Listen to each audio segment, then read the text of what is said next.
IPL రెండో qualifier మ్యాచ్లో Gujarat titans captain Shubman Gill విధ్వంసకర శతకంతో చెలరేగాడు. రాజస్థాన్ రాయల్స్ నిర్దేశించిన 215 పరుగుల భారీ టార్గెట్ను గిల్ తన అద్భుత బ్యాటింగ్తో సులువుగా మార్చేశాడు. సాయి సుదర్శన్తో కలిసి తొలి వికెట్కు 167 పరుగుల పార్ట్నర్షిప్ నెలకొల్పి గుజరాత్ను సూపర్ విక్టరీతో ఫైనల్కు చేర్చాడు. మ్యాచ్కు ముందు గుజరాత్ టైటాన్స్పై బాగా ప్రెజర్ ఉండేది. ఎందుకంటే ఇందులో ఓడితే టోర్నీ నుంచి నిష్క్రమించాల్సిన డూ ఆర్ డై మ్యాచ్ కాబట్టి. అటువంటి కీలకమైన పోరులో కెప్టెన్ శుభ్మన్ గిల్ ముందుండి నడిపించాడు. రాజస్థాన్ రాయల్స్ విధించిన 215 పరుగుల భారీ లక్ష్య ఛేదనలో గిల్ మొదటి ఓవర్ నుంచే ప్రత్యర్థి బౌలర్లపై విరుచుకుపడ్డాడు. మైదానం నలుమూలలా క్లాస్ షాట్లతో అలరిస్తూ కేవలం 53 బంతుల్లోనే 15 ఫోర్లు, 3 సిక్సర్లతో 104 పరుగులు సాధించాడు. కేవలం 47 బంతుల్లోనే సెంచరీ పూర్తి చేసి గుజరాత్ టైటాన్స్ చరిత్రలోనే ఫాస్టెస్ట్ సెంచరీ నమోదు చేసిన ఆటగాడిగా సరికొత్త రికార్డు క్రియేట్ చేశాడు.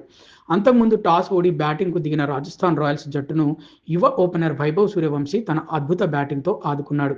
కేవలం 4 పరుగుల తేడాతో సెంచరీ చేజార్చుకున్నప్పటికీ 96 పరుగులతో రాజస్థాన్ భారీ స్కోర్ సాధించడంలో కీలక పాత్ర పోషించాడు. చివర్లో డోనవన్ ఫెరీరా మెరుపులు తోడవడంతో రాజస్థాన్ 20 ఓవర్లలో 6 వికెట్ల నష్టానికి 214 పరుగుల సురక్షితమైన స్కోరును బోర్డుపై ఉంచింది.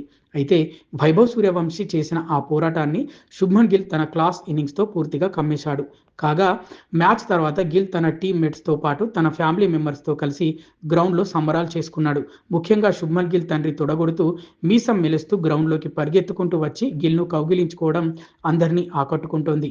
ఆ తర్వాత గిల్ చేయి పట్టుకొని తన పేరెంట్స్ డ్యాన్సులు వేస్తూ సందడి చేశారు. కొడుకు గిల్ను ముద్దులతో ముంచెత్తుతూ కెమెరాలకు ఫోజులిస్తూ ఉబ్బి తబ్బిబ్బయ్యారు.